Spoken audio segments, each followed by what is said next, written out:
السلام علیکم دوستو، آج جو ہم فارسی کا درس پڑھیں گے وہ انتہائی اہم ہے، یوں کہیں کہ فارسی کی بنیاد ہے۔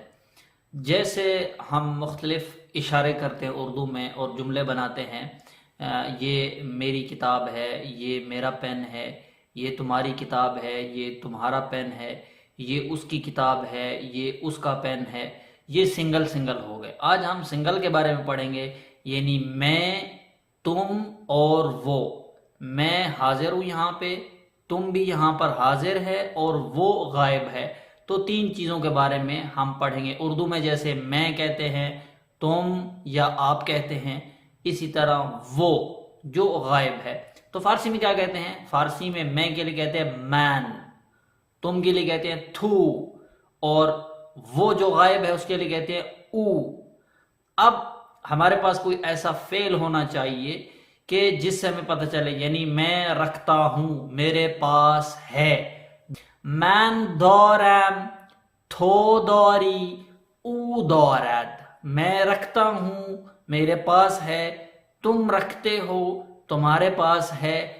او دارد، وہ رکھتا ہے، اس کے پاس ہے۔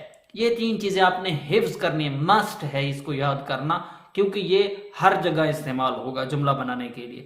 چند ایک چیزوں کے ساتھ ہم من دارم، میں رکھتا ہوں، کیا چیز رکھتا ہوں؟ ہم کہتے ہیں کہ میں چھتری رکھتا ہوں۔